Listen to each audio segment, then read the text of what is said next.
Boa tarde. Boa tarde. Eu me chamo Bruna, eu vou ser a mediadora dessa próxima mesa. Eu sou aluna do programa de pós-graduação, faço mestrado com o professor Hassan e aqui no programa de pós-graduação pela UFRN. E eu gostaria de dar continuidade ao nosso evento com a mesa de debate sobre movimento e saúde, composta pelo professor Inácio Crochemor e pela professora Leonie Morgana. Desde já eu gostaria de agradecer a presença dos professores. E para dar início à nossa mesa, eu gostaria de convidar o professor Inácio, no qual irá abordar a temática domínios de atividade física e desigualdades. Antes de iniciar, gostaria de falar o currículo maravilhoso do professor. Ele é formado pela Escola de Educação Física da Universidade Federal de Pelotas, completou tanto o mestrado quanto o doutorado em epidemiologia no programa de pós-graduação em epidemiologia na UFPEL, realizou um estágio de doutorado na unidade de epidemiologia na Universidade de Cambridge e um pós-doutorado no programa de pós-graduação em epidemiologia na UFPEL. Atuou como membro da diretoria da Sociedade Brasileira de Atividade Física e Saúde por 2 biênios e trabalhou como pesquisador no Centro Internacional de Equidade em Saúde por 6 anos. Atualmente ocupa um cargo de professor na Escola de Educação Física da UFPEL e é membro permanente dos programas de pós-graduação em Educação Física e Epidemiologia da mesma universidade. Ele também coordena o grupo de estudos e pesquisa em acelerometria e detém uma bolsa de produtividade em pesquisa nível 2. Seja muito bem-vindo, professor. Pode ficar à vontade aqui no palco. Você tem 30 minutos para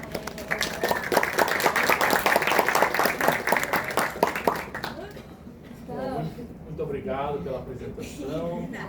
Queria iniciar agradecendo muito o convite, o esforço para fazer a gente estar aqui.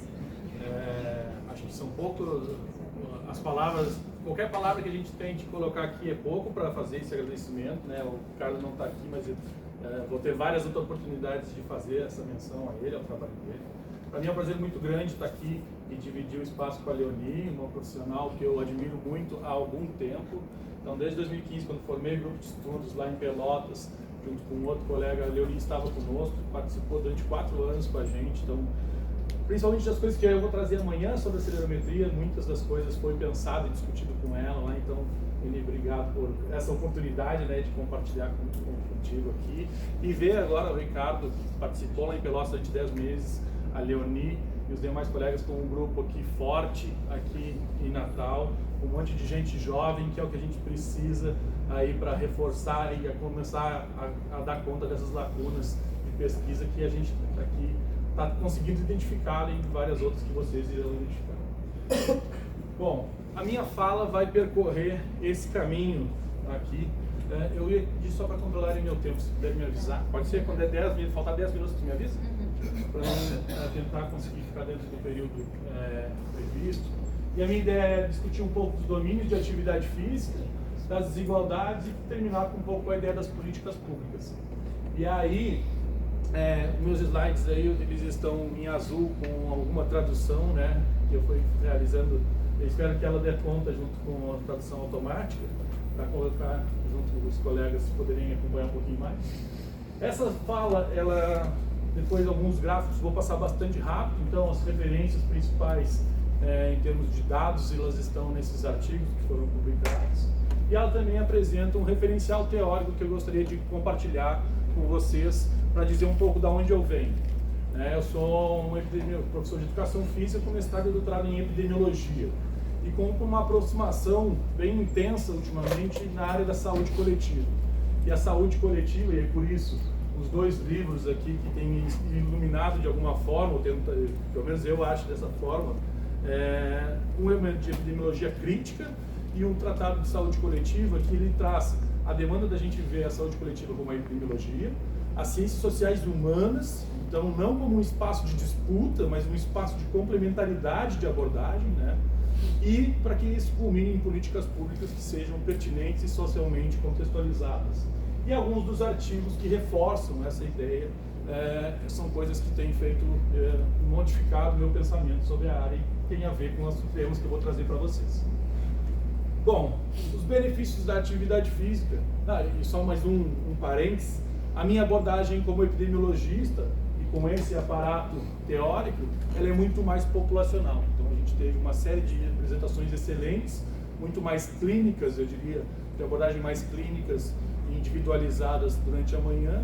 Agora a gente já teve uma transição para epidemiologistas, né? E aí fazer o destaque do Samuel, que tem a mesma formação que eu de mestrado e doutorado, então algumas coisas a gente pensa parecido e também tem a ver com esse olhar populacional.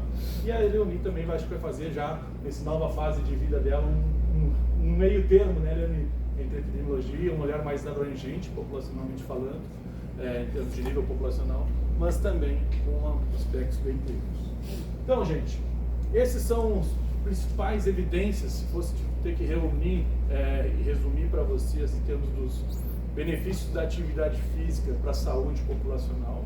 Essa é uma referência de 2012, da primeira série do Lancet, que a professora Amy Lee trouxe, e acho que é um marcador, um divisor de águas assim, para estabelecer de vez a atividade física na pauta da saúde pública.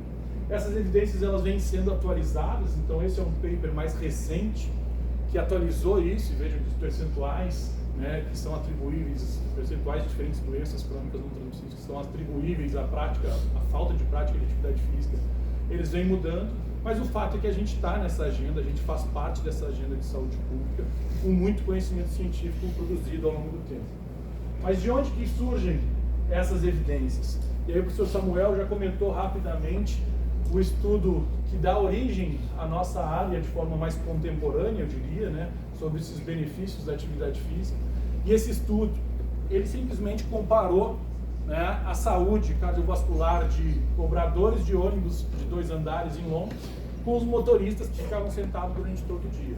Então, a partir desse, foi um dos primeiros olhares sobre de acordo com os métodos epidemiológicos para esses tipos de estudo, né, esse tipo de aspectos de saúde. E ele começa, a partir daí, a desenvolver uma área toda do conhecimento. Essa área do conhecimento, ela parte muito de uma definição de atividade física, enquanto todo e qualquer movimento corporal produzido pela musculatura esquelética que resulta em gasto energético acima dos níveis de repouso. Tenho certeza que vocês aqui em diferentes níveis de graduação ou pós-graduação já se depararam com essa nossa definição tradicional de atividade física. Claro que ao longo do tempo a gente foi avançando bastante em termos de frequência, volume e intensidade dessa atividade física para ir refinando esse conhecimento sobre os benefícios para a saúde. Primeiro almanaque de atividade física do Observatório Global de Atividade Física, ele nos deu um panorama bem legal de como a área avançou desde esse primeiro estudo seminal, que eu diria, do professor Jim Morris. E claro que isso não é teste de visão, eu vou dar um zoom um pouquinho para vocês, embora não vá conseguir ficar passo a passo em cada item, né? Mas a gente já avançou bastante na nossa área. A gente começa com esse estudo, tem outras coortes desenvolvendo uma série de novas evidências, a gente passa a ter diretrizes, associações norte-americanas de saúde cardiovascular, colocando na pauta a atividade física. Aos poucos a gente começa a medir melhor, ter os questionários padronizados, a gente vai falar mais sobre isso amanhã. A gente começa a olhar para o ambiente, fazer o que o Samuel destacou, de tirar o olhar só do nível individual e de compartilhar responsabilidades sobre os comportamentos de saúde em outros níveis de influência que não só de uma escolha simples de ser ou não ativos. A gente vem avançando em termos de resumos de política, a gente tem a OMS abraçando também a pauta da atividade física, a gente tem as séries do Lancet a partir de 2012, a cada 4 anos, com papers que se propõem também a sugerir a agenda de pesquisa, e a gente chega nos últimos documentos, né? Plano de Ação Global em 2018, as recomendações de 2020, e a gente chega num documento como esse, por exemplo, que começa a dar um pouco mais da complexidade de como é promover atividade física. Então eu vejo muitos avanços nessa área ao longo do tempo. O Samuel mencionou rapidamente a necessidade da gente pensar em sociedades ativas, ambientes ativos, pessoas ativas e sistemas, e como isso precisa andar em conjunto. A gente não pode ter um olhar fragmentado. Ao mesmo tempo que tem uma série de evoluções, eu vejo como uma questão problemática nessa abordagem de saúde pública, nessa abordagem populacional, algumas apostas que vêm muito da origem da nossa área. Por exemplo, o Guia Norte-Americano de Atividade Física, que aposta nesses diferentes domínios de atividade física, e hoje eu vou começar a falar um pouquinho mais. Atualmente, as recomendações da OMS e também do nosso Guia Brasileiro de Atividade Física e Saúde, ela aposta em 4 domínios de atividade física e na lógica de todo o movimento conta. Essa é a abordagem atual discursiva e de recomendações que a gente tem. Então, a atividade física em tal quantidade, então 150 minutos para os adultos, os 60 minutos diários para adolescentes e algumas mensagens e promoções de atividade física, como esses vídeos rápidos que eu vou mostrar para vocês.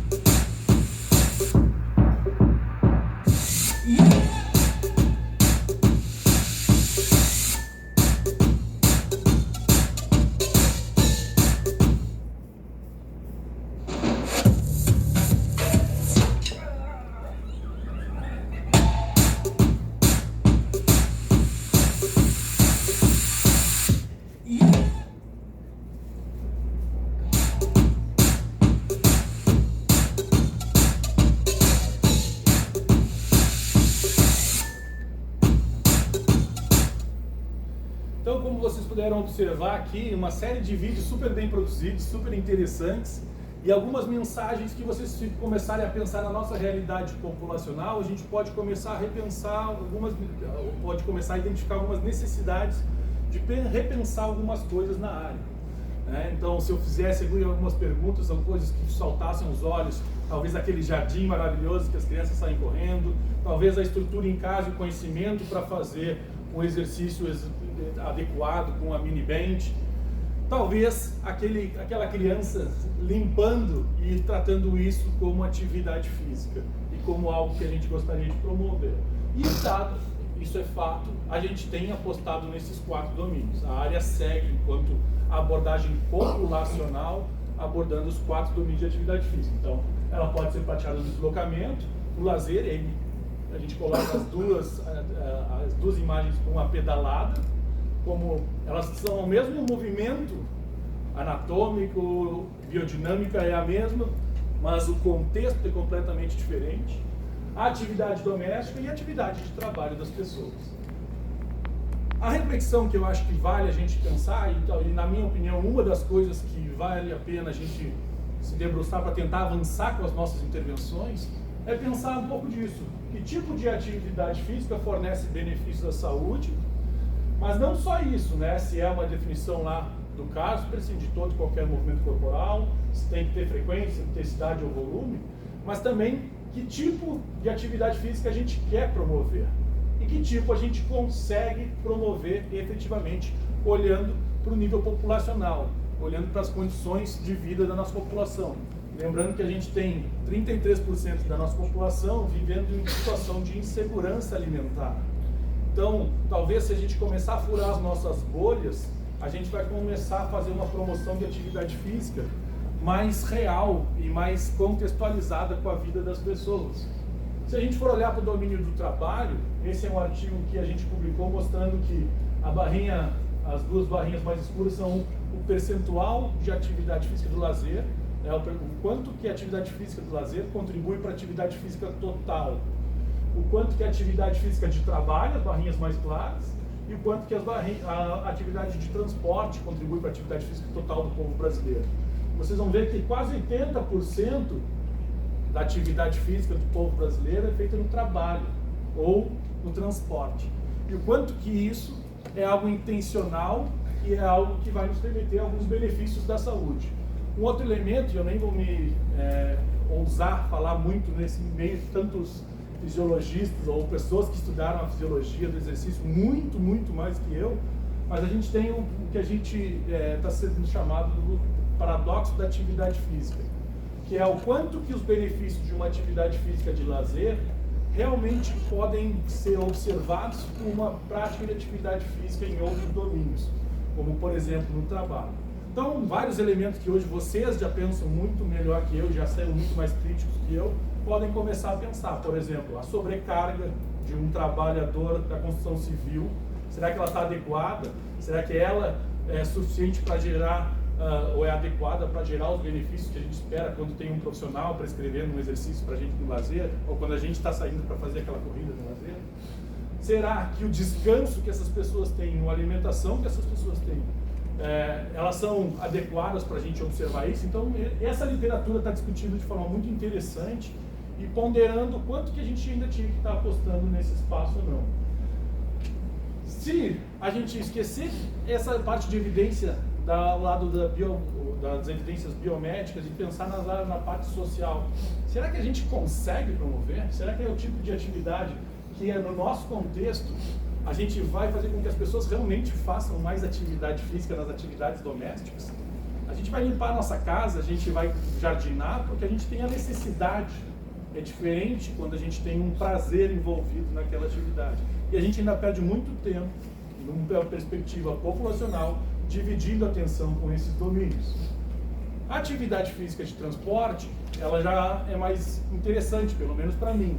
Então, eu acho que a gente já começa a pensar um pouco mais de quanto que é possível a gente promover a atividade física de transporte, tá? E o quanto que faz sentido a gente promover essa atividade física de transporte. Mas se a gente for pegar as principais recomendações da OMS, do nosso Ministério da Saúde, eu ainda vejo um olhar romantizado e europeizado dessa promoção de atividade física no transporte. A gente não, no nosso país, eu fiz um estudo com os usuários das ciclofaixas em Pelotas, 86% deles são usuários, são trabalhadores da periferia, trabalhadores de baixo nível socioeconômico, que na primeira oportunidade comprariam uma moto e um carro e deixariam de fazer a atividade física que a gente está propondo.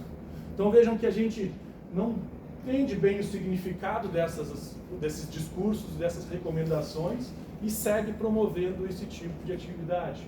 Então, quando a gente pensem num trabalhador, ou pensem em vocês, o tempo que vocês ficam aqui, o tempo que o pai de vocês, o tio de vocês passa no trabalho, o tempo que ele passa no trânsito, e a gente ainda quer que ele pare uma parada antes para fazer uma caminhada, sem saber nem se aquilo é seguro ou não no contexto de vida das pessoas, né? Em São Paulo, é muito interessante de ver o metrô, um monte de sugestão que as pessoas usem a escada, e aí as pessoas todas usando a escada rolante naturalmente. Então vejam que, às vezes, talvez vocês devem estar pensando, mas eu uso a escada. Beleza, mas a gente está numa bolha, a gente tem uma vontade de mudar algumas coisas e a gente às vezes incorpora isso. Mas volta a pensar no trabalhador e na trabalhadora, que já tem uma demanda física de trabalho natural, um estresse grandíssimo, e obviamente que é o tipo de, às vezes, uma intervenção que ela fica no campo discursivo, nos isenta de fazer outras ações mais diretas, e acabamos perdendo algum tempo nesse tipo de abordagem. Quando a gente fala em prazer para pedalar, se a gente está no Rio de Janeiro com essa paisagem, se a nossa pedalada fosse nessa orla maravilhosa que vocês têm, estou dentro, eu também. Se a gente estivesse em Amsterdã, as coisas seriam muito mais significativas. Mas vamos voltar e pensar numa abordagem populacional e no contexto do nosso país. E aí a gente pode chegar no último domínio, que é o lazer, e ficar mais confortável. E aí começar a realmente focar onde a educação física estudou durante muito tempo e tem um acúmulo muito grande, para a gente realmente compreender. Tanto os aspectos fisiológicos foram muito bem discutidos essa manhã, quanto aspectos sociais que às vezes a gente não está querendo ver, mas que a gente precisa também compreender para realmente fazer uma promoção de atividade física que seja culturalmente adequada. E qualquer uma dessas imagens já nos enche de alegria e de possibilidade para a prática de atividade física e para fazer intervenções, né? Buscando coisas prazerosas que vão fazer com que as pessoas estejam praticando atividade física mais. Então, a pergunta que eu tenho feito junto com alguns colegas, né, nessa área, nesse espaço da promoção de atividade física é o quanto que essa abordagem sobre todo o movimento conta, ela é realmente contextualizada para a nossa sociedade. Ela até é contextualizada com base nos determinantes sociais de saúde. Então, o Samuel trouxe aquela imagem que é um choque para a gente, e é legal que choque mesmo. A gente tem que pensar na sociedade real, não na nossa bolha, no nosso romantismo para promover a atividade física. A gente está falando de atividade física num contexto precário de questões de ambiente de trabalho, de educação, de desemprego, questões de saneamento básico. Isso não é jogar um balde de água fria. Ah, então como a gente vive num país como esse, não temos nada a ser feito. Não, tem muito a ser feito, inclusive de promoção de atividade física. Mas o nosso discurso e as nossas ações não podem ser descontextualizadas disso aqui. Senão a gente vai, obviamente, ir para caminhos que a gente vai ter muito mais evidência de falta de eficácia em termos de evidência do que propriamente de mudanças nessa realidade. Então, esse livro da epidemiologia crítica tem uma passagem muito interessante que eu acho que se adequa aqui. E a ideia de utilitarismo míope, onde vai trazer que a interpretação de que se há evidência de efeito, seja qual for o domínio que a gente está falando, né, ela não quer dizer que a gente vai ter uma possibilidade de mudança nesse contexto específico. Então a gente precisa do conhecimento epidemiológico, a gente precisa também das ciências sociais e humanas, né, e do conhecimento das políticas públicas para a gente entender o que a gente pode fazer para mudar esse contexto. E aí, nesse sentido, eu tenho feito uma aposta muito grande no lazer, embora trabalhe com deslocamento ativo, trabalhe com ambiente, mas a minha aposta tem sido chamar a atenção do lazer, que só pelas imagens do guia de atividade física, elas já nos enchem o coração, nos inspiram, nos trazem uma série de lembranças das nossas práticas com os filhos de vocês, coisas que envolvem a turma da aula de dança, da ginástica, etc. E acho que aqui a gente tem um bom caminho a seguir. Quanto tempo? Falta dessa? Beleza. Então, o convite que eu faço é para a gente repensar, fazer parte daquela trajetória grande de evolução, e eu acho que um passo que a gente precisa dar é avançar na definição do que é a atividade física. Será que a gente vai estar trabalhando com a ideia de todo e qualquer movimento corporal que aumente o gasto energético acima dos níveis de repouso? Ou será que a gente pode ir para algo nesse sentido que esse professor da Inglaterra nos traz, de algo que envolva, atividade física que envolve o movimento humano realizado dentro de um contexto, cultura específica, influenciada por interesses, emoções e convivências? Acho que a gente precisa, depois a gente vai estar discutindo nesse evento de saúde mental, a gente precisa avançar muito mais para esse olhar mais holístico. Isso não é nem um pouco menos científico, isso é robusto pra caramba, e a gente pode sim trazer um pouco mais de atenção para esse lado da atividade física. Nesse sentido, fazendo essa posse e defendendo essa abordagem, eu como um pesquisador formado em epidemiologia com esse olhar populacional, tendo trabalhado num centro de equidade em saúde durante muito tempo, nos últimos anos da minha carreira eu tenho me dedicado também para estudar as desigualdades na prática de atividade física. E aí, olhando para as desigualdades na prática de atividade física no lazer, eu tenho feito uma série de artigos e orientado alguns no sentido da gente trabalhar quase como uma produção em termos de denúncia. Então vejam que esse é um gráfico que é simples de ser interpretado, vou trazer vários na sequência. A gente tem aqui homens, aqui mulheres, a bolinha mais dourada aqui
com relação à prevalência de atividade física no lazer. A gente aumentou nos últimos 15, 20 anos quase 10 pontos percentuais na prevalência de atividade física no lazer. Isso não é pouco.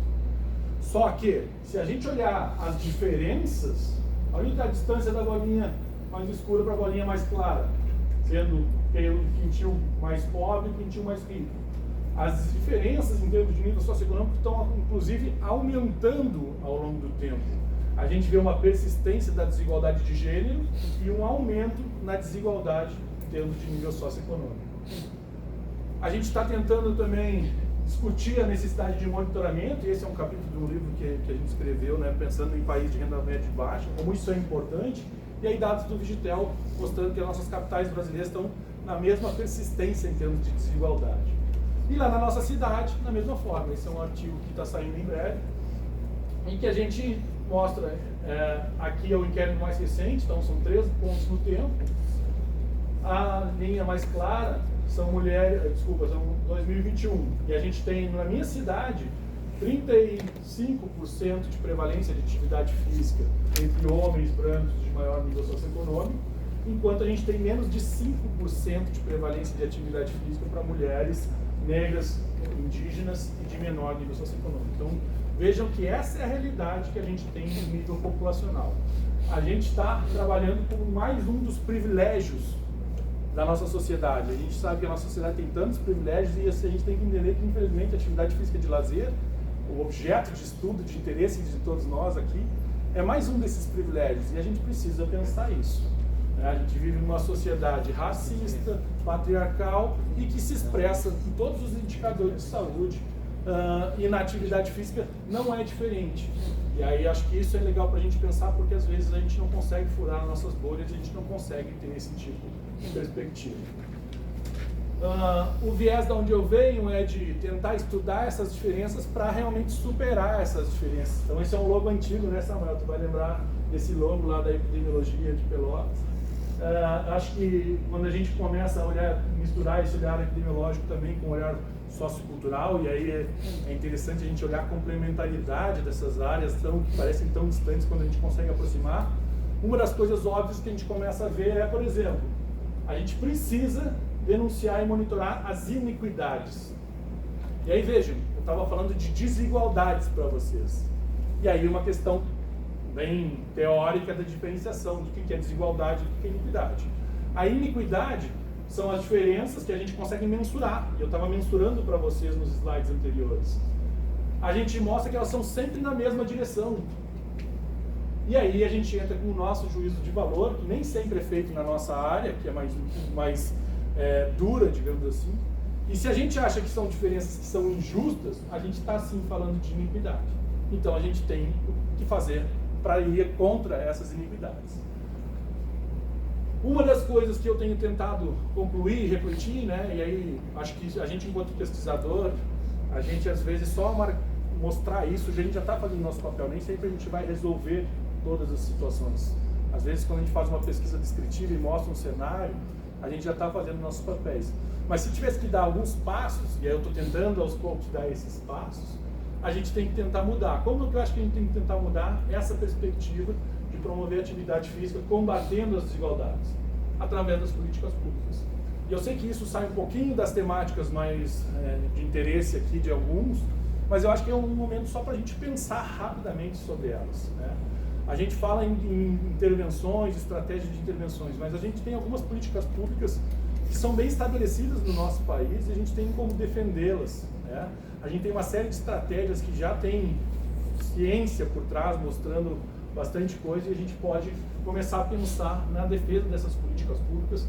Se a gente pensar nas escolas, uma forma de promover a atividade física é defendendo uma escola gratuita e de qualidade.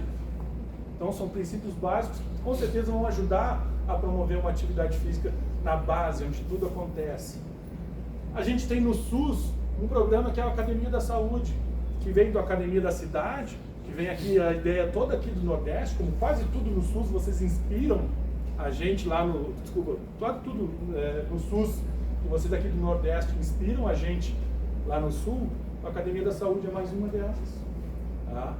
Então, a gente tem um programa que resolve uma questão ambiental, coloca bairro mais vulnerável, onde estão as nossas unidades básicas de saúde, um espaço físico para a prática de atividade física com um profissional de atividade física.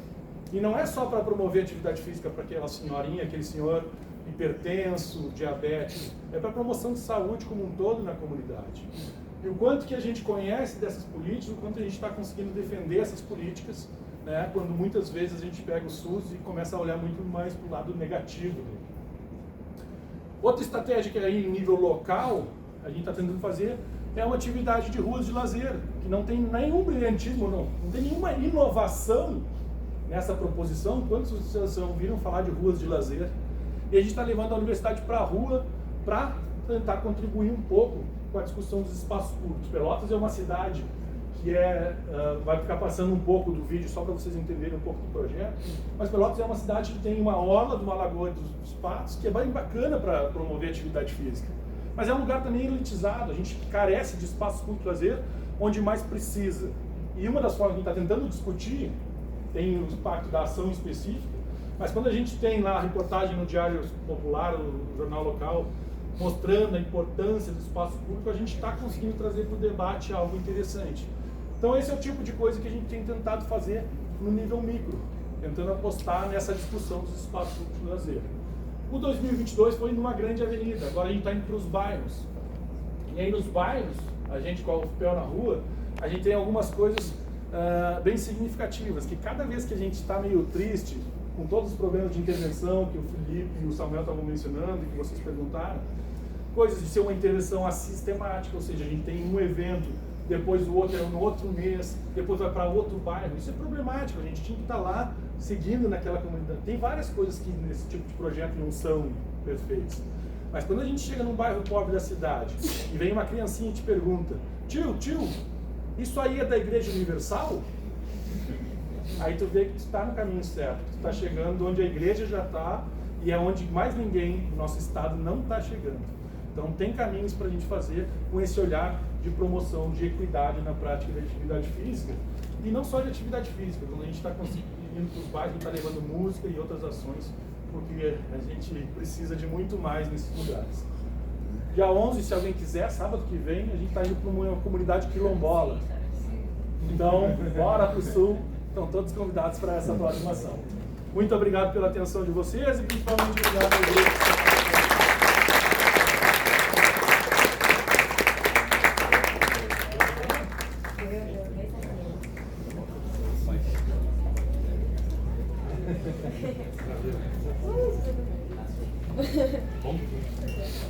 Gostaria de agradecer ao professor Inácio pela excelente palestra e agora eu gostaria de convidar a professora da casa, Leoni, para dar continuidade ao nosso evento, à nossa mesa. Ela vai abordar a temática ciclos femininos e a atividade física e vou fazer uma breve apresentação da professora também.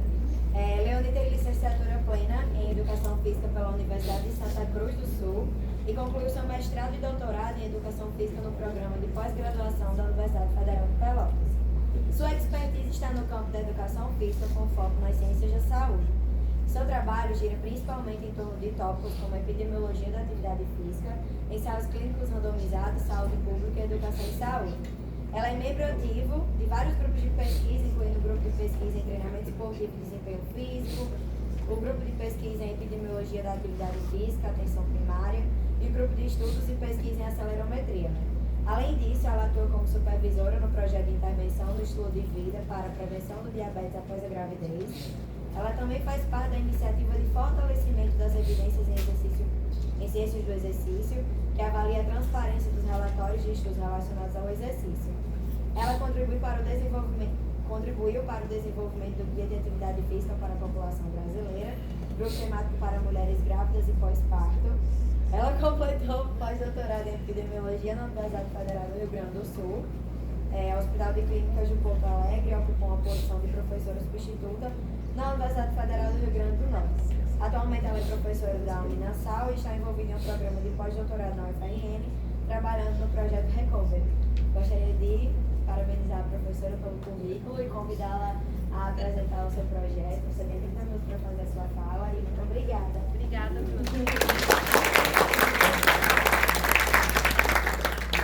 está resolvendo uma questão logística aqui, já inicio. calma aí, Guilherme. Vou falar bem alto. Não. Qual foi? Tá aqui não, ele tá lá no laboratório, eu acho.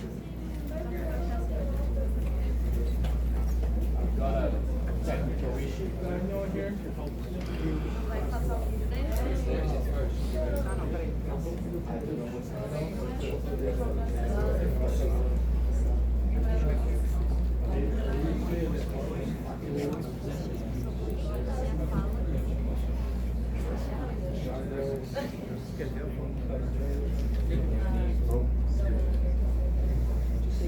Qual foi o B, Alden?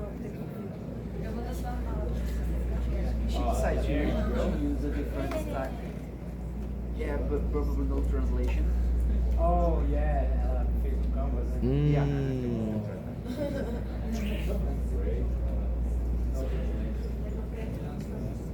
Do you proceed without translation?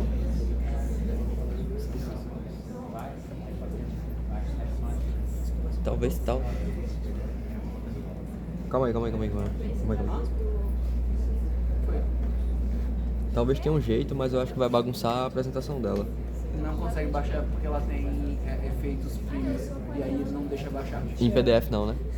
Aí PDF mata o premium que ela tem. É porque aí tipo, dava pra botar em PDF e depois transformar em PowerPoint, mas aí bagunçaria tudo, eu acho. Muita mão de obra.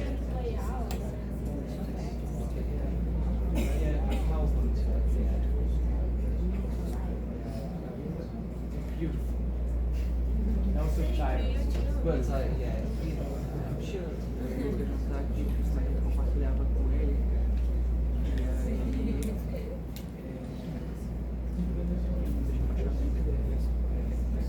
Conheço. Consegue assinar? Tá. Pega 7 dias free. Que mão, né, gente? Que- Eu devia ter feito PowerPoint. Não dei o prêmio. Oi? Não dei o prêmio. Você? Não. O currículo desde tu. Gente como a gente, é isso mesmo. Não tinha. O currículo é grande. Gente como a gente, tá certo. Não é tão proporcional.